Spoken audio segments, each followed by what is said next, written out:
The room is quiet except for the steady rhythm of machines, counting seconds that no one can stop. White light reflects off polished floors. And for the first time in decades, the world's loudest visionary is not commanding attention. He is listening. Elon Musk lies still, staring at a ceiling that suddenly feels heavier than gravity itself. And he exhales a sentence that carries more weight than any launch countdown. I missed too much. No cameras are rolling. No audience is waiting. There is no stage, no applause, no deadline to beat. Just a man, a bed, and time slowing down enough to be felt. In this moment, ambition doesn't roar. It whispers. And what it whispers is regret. This is not the story people expect. It's not about rockets piercing the sky or electric dreams reshaping cities. It's about silence. The kind of silence that strips away titles and leaves only truth behind. Surrounded by monitors and wires, he realizes that even the most powerful minds cannot negotiate with time. He thinks of the world outside that hospital room, endlessly scrolling, endlessly rushing, convinced that speed is safety. He recognizes himself in that movement, the urgency, the constant push toward what's next. And suddenly, what once felt like momentum now feels like distance. He didn't miss numbers on a screen. He didn't miss deals, launches, or headlines. He missed moments. Ordinary, quiet moments that never make the news but somehow make a life. Conversations that could have been longer. Laughter that could have lasted a little more. Silence that could have healed instead of being avoided. For the first time, the man who told humanity to accelerate feels the need to slow down. He understands something unsettling. Progress without presence has a cost, and that cost is paid in memories you can't replay. The machines continue to beep, indifferent to legacy. They don't care who you are or what you've built. They only count time, reminding him that seconds don't pause for genius. And in that steady rhythm, his mind begins to rewind moments he assumed would always be there later. Later to call someone back. Later to rest. Later to enjoy what he had already achieved. Later to live.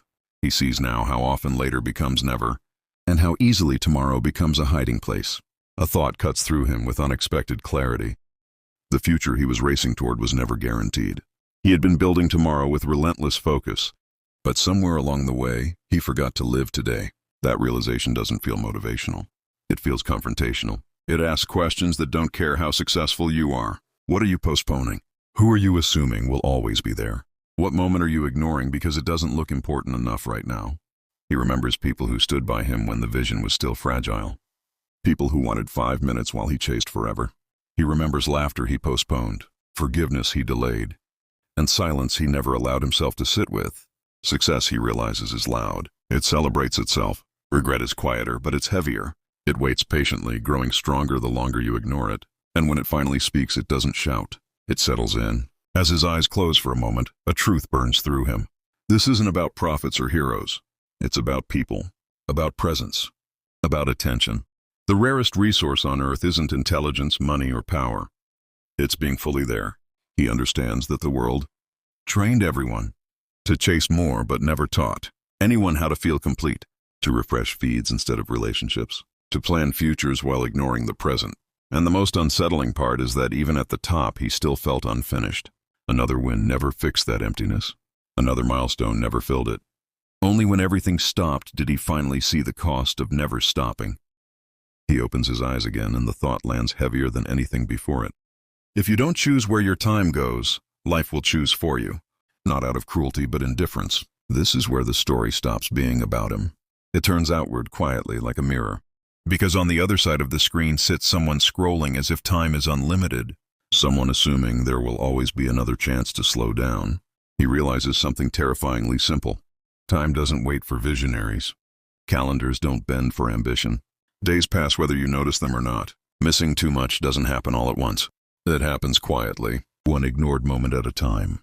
Nobody wakes up planning to lose touch with life. It just slips away while you're busy proving something.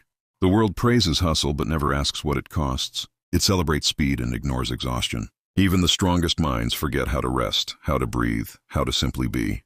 You don't lose life by failing. You lose it by never stopping. The moments you think don't matter today become the memories you would trade everything for tomorrow. That's when it becomes clear. Missing too much isn't about doing the wrong things. It's about ignoring the right ones. He leaves a thought hanging in the silence, heavier than any diagnosis. What you pay attention to becomes your life. Not what you plan, not what you promise, what you notice. Most people don't miss life because they are busy. They miss it because they believe there will always be more time. Tomorrow becomes years. Years become distance. Distance becomes regret. Life doesn't warn you loudly. It doesn't collapse all at once. It leaks away through distractions, excuses, and not now. The important days look ordinary while they're happening. They feel repeatable until they're gone. And in that quiet hospital room, the final realization settles in. People protect their devices more than their days. They guard screens but leave moments unguarded. The message isn't dramatic. It's awakening. One day you will wish you had taken today more seriously, and when that day comes, no amount of success will buy it back.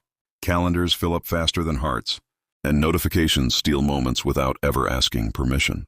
Lying there, listening to the machines mark time, he finally understands something unsettling.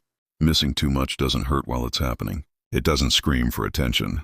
It feels normal, and that normality is the danger. He realizes how easily life trains people to accept constant distraction as productivity. Days packed with reminders and alerts feel full, but somehow empty at the same time. One meeting replaces another. One message interrupts a thought before it finishes. And slowly, without resistance, presence is traded for motion. From that hospital bed, a truth becomes impossible to ignore. The world taught everyone how to react, not how to reflect. To reply instantly, but postpone meaning indefinitely. To stay connected to everything except themselves. And in that realization, he feels the weight of how much attention has been scattered instead of protected. What surprises him most is this. The most powerful move isn't acceleration, it's awareness. Not doing more, but noticing more. He understands that a single pause, taken at the right moment, can change the entire direction of a life. Yet most people scroll straight past their own warning signs, mistaking speed for safety. The truth doesn't entertain him. It interrupts him. It forces him to see how often he was elsewhere, physically present but mentally gone. And the line lands hard in the quiet room. If you are always elsewhere, you are never truly here. That thought doesn't feel philosophical. It feels practical. It asks about this exact moment, about attention, about whether life is being lived or merely passed through. And suddenly the urge to rush feels hollow. Then comes a realization most people never say out loud. Being busy is often a form of hiding. Hiding from silence. Hiding from questions that don't have easy answers. Movement can feel productive while quietly keeping you stuck in the same place. When everything finally stopped, he had no choice but to sit with himself. No noise, no distractions, no deadlines to chase, just truth. And that, he realizes, was harder than any challenge he had ever faced. That's when it hits him with uncomfortable clarity. The life you avoid examining is the life you slowly lose control of. That's why people keep scrolling. Because stopping means feeling, and feeling means facing what's been postponed for too long. The answers, he understands now, don't arrive while you're running. They appear in stillness. They surface in pauses that most people are too afraid to take. Silence isn't empty. It's revealing. From that bed, another heavy truth settles in. Life doesn't ask for permission before changing direction. You can plan perfectly and still be unprepared for the moment that stops you cold. And that's when he sees it clearly. Most people aren't living. They're postponing. Control, he admits, is an illusion people cling to. You can manage schedules and systems, but never the clock itself. Time doesn't negotiate. It only moves forward. And the moments you assume you'll make time for later are often the first ones to disappear. That's why regret feels sudden. Not because it arrives all at once, but because it's built slowly while attention is elsewhere. Hour by hour, choice by choice, distraction by distraction. The sentence that lingers in his mind feels like a quiet alarm. Life doesn't wait for readiness. It responds to awareness, and awareness once seen can't be unseen. As the message turns inward, it becomes personal in a way success never was. The hardest moments in life aren't the loud ones. They're the unnoticed ones you never fully lived. Big events are remembered, but small days are what actually shape who you become. Missing too much doesn't feel dramatic. It feels ordinary. It blends into routine. And that's why it's so easy to miss while it's happening. When memories surface, they don't arrive in order of importance. They arrive in order of attention. The moments he fully showed up for feel complete. The ones he half-lived feel unfinished, like sentences never spoken. That's when he understands something fundamental. Presence is what turns time into meaning. Without it, days blur together and years disappear without leaving anything behind. The realization rewrites how he sees the past. You don't remember the days you were busy. You remember the days you were present, the ones where attention wasn't divided. the ones where you actually arrived. Another truth follows quietly but firmly. The biggest losses in life aren't dramatic endings. They're missed chances to be fully there. No alarm goes off when you drift away from what matters. No warning flashes when days turn into routines. That's why missing too much feels invisible until suddenly it's undeniable. Silence tries to tell you long before regret does. But busyness keeps the volume low. The world keeps people occupied so they won't notice what they're avoiding. Feelings get postponed. Truth gets delayed, and clarity waits patiently for stillness. That pause in the hospital room didn't give him fear. It gave him vision. Vision of what actually lasts. Vision of what he wishes he had protected sooner. What you ignore today becomes the lesson tomorrow. The thought sits heavy, not as a threat, but as a fact. And finally, the realization deepens into something uncomfortable but honest. Life doesn't slip away because you don't care. It slips away because you assume there's time to care later. Most people aren't careless. They're convinced they're early. Early in life, early in plans, early in chances. That illusion quietly steals years. The mind he sees now is brilliant at protecting comfort. It says not today to difficult conversations, to rest, to honesty, to presence. And those small delays stack up into distance from people, from purpose, from yourself. Nothing important was taken from him. It was all slowly handed away, moment by moment, choice by choice. This isn't about guilt, it's about awareness. Time doesn't disappear. It gets spent on what you choose. And once you see that clearly, how you move forward can never be the same.